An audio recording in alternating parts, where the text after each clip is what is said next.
I've personally generated over $10 million in dropshipping. And behind the scenes, I helped out dozens of e-commerce brands scale past 7 figures. This is not just another basic blueprint to 10K, 5K a month stores. This is a system behind building a multi-million-dollar brand, and I'm giving it completely away for free. So by the end of this video, you'll understand how to find winning products, build a product page that converts, and run ads without gambling all your money away. So let's lock it in because I'm sharing everything. Let's get right into it. Now, before I show you a product or a store, you need to understand one thing first. Most people doing dropshipping are still playing the old game. They hunt for a winning product, throwing up a random Shopify, run ads, and pray it works.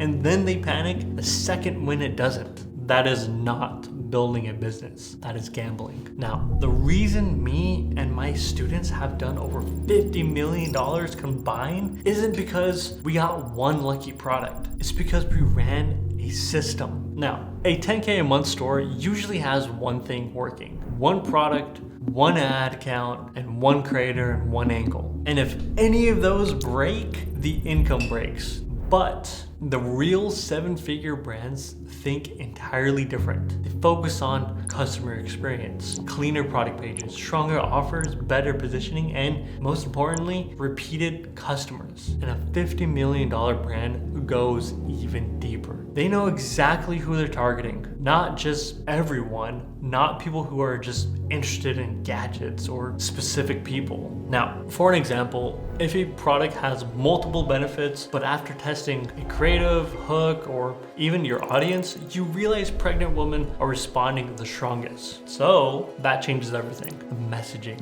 the landing page, the actual visual change behind your product page. The offer even changes too. Now, that is basically the entire store, but it is specifically for that one person. Now, that is what real brands do. They don't just sell a product, they engineer customer experience. So the game changes the second you stop asking yourself, what product should I sell? And start asking, what system should I be building? That will allow you to stop chasing random products, make decisions with less emotion, and actually build something of value. And every real e-commerce system starts with one thing, and that is the product, but not the way you've been taught to find them. Because if you're still scrolling down through AliExpress for a winning product in 2026, I'm about to show you why that is one of the most slowest ways to find one. Now, here's one of the rules I follow.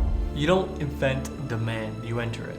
Every product has done serious numbers for me, was already showing signs before I even tested it. The difference between that of guessing and validating, I see this all the time. A student comes in with a product they personally like, but e-commerce is not about what you think is cool. It's about what the market is already responding to. Beginners pick emotionally. Operators validate demand. So the first thing that I'm gonna do is open up TikTok. I'll type in something like, TikTok made me buy it. And immediately I'm looking for patterns. I'm not looking for one lucky video. I'm looking for multiple creators posting the same product with strong engagement. Right here, you can see multiple creators posting this same product with strong views recently. Now, that right there tells me repeatable demand. I'm not spending 8 hours doing this. About 20 to 30 minutes will do. Now, what I'm really looking for is 100 to 500K views, multiple creators posting it. Recent engagement and signs that people actually want the product really matters. Because if the product has been viral for 6 months, you're probably late. But if the product is showing that multiple creators started posting it recently, then you may be early. But once I find a product, I validate it before testing it. Now, the first thing that I'm checking is the comments, because the comments tells me everything. If I see comments like, where do I buy this? link, I need this, or order immediately, those comments are the best. Now, this right here, you might notice a high volume of different audiences reacting. All those right there are buying signals. Comments also help identify those audiences as well. You might notice moms reacting more, skincare buyers reacting more, or even gym audiences reacting more. That matters because later it affects your landing page, ad angle, creatives, and just overall messaging. Then that's when I check the margins right here. If I can't buy the product for around $10 and sell it for at least $30, I'm usually skipping it because weak margins make scaling so much difficult. The last filter is the 3-second rule. Now, can somebody understand the product within 3 seconds? Now, if that product needs a longer explanation, it becomes a lot more harder to sell. The best products are usually obvious. You instantly see and understand the problem, the solution, and the transformation. So the full product research process is simple. Find demand, validate signals, check margins, pass the 3-second test, and that is how you stop guessing. And now let's move into the part that can actually destroy your conversions. Because even with the best product on earth, if your store looks confusing or untrustworthy, you're gonna lose sales. Now, the store setup is where most beginners waste weeks trying to design the perfect store, but they never launch it. And after auditing hundreds of students' stores, I see the same thing over and over again. One of the biggest mistakes is sending traffic to the homepage instead of the product page. That right there kills conversions. When someone clicks on the ad and they land directly on the homepage, that's it.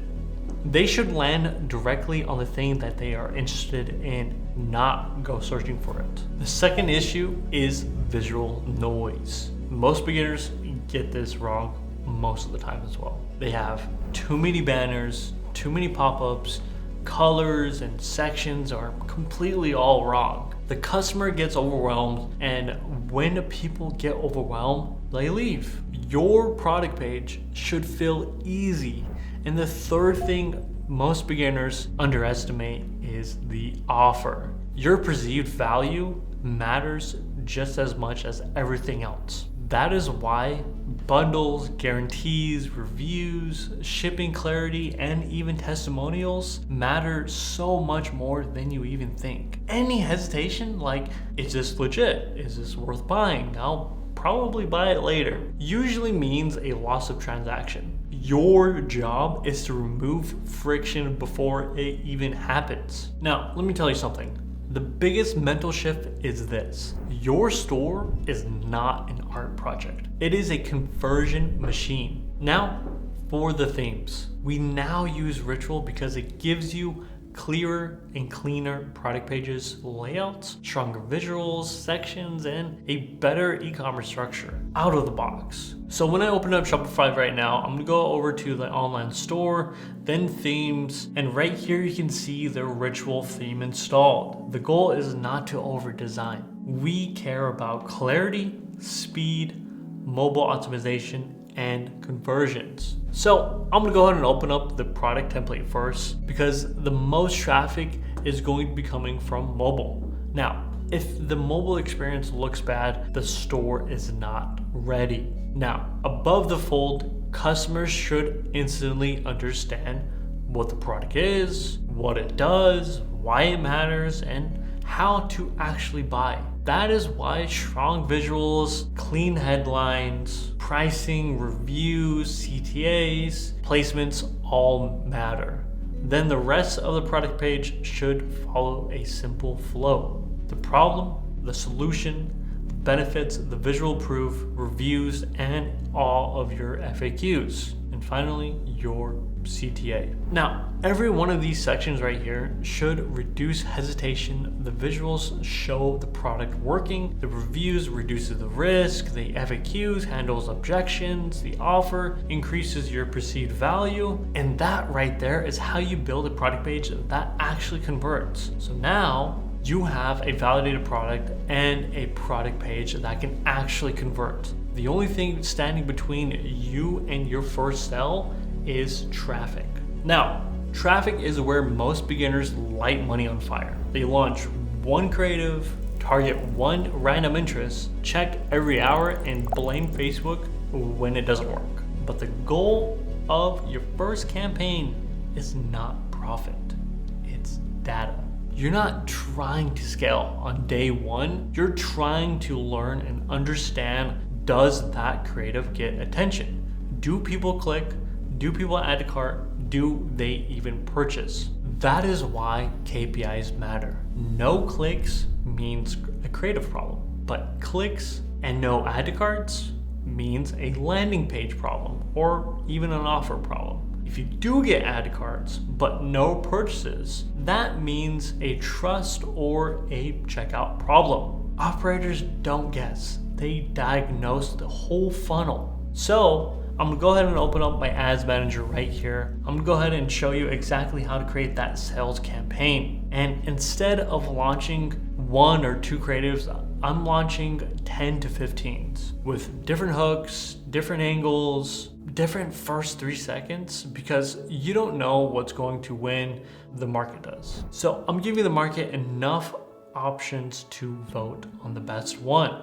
As I'm uploading these creatives, notice how every ad attacks the product differently. One focuses on the problem, another focuses on transformation, the last one focuses on emotional pain points. And across all of them, they have a visual demo. Because we're not testing products, we're testing messaging. After that launches, don't panic, because after a few hours, the first, I would say 20 to 48 hours is about the whole entire learning phase. When I open up my custom columns, I'm looking at CTR, CPC, ad cart, purchases. Those numbers tell me where my funnel is breaking. Now, if my creative spends around $10 to $20 with no real transaction, I'm most likely cutting it. I'm not emotionally attached to creatives, I'm emotionally attached to my data. You're running a portfolio, so be sure to kill your losers fast and feed those winners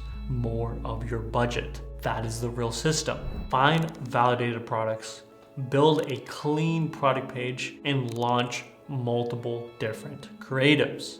Then read that data and then kill those losers and scale those winners. That is how e-commerce becomes more of a business, not a guessing game. And that is the entire free course. But here's the truth. The only people who is making it in this game is the one who is actually making the moves, not the people who watch 50 plus videos of dropshipping and never launch or even take their first step. So if you're looking to get started right away, click the first link in the description to get with our 100K challenge, where me, my team, and I, we walk you through finding the product, building the store, setting up the offer, launching the ads, reading that data, and then scaling the right way. Other than that, thank you guys so much for watching, and tune in for next week for more. See you guys later.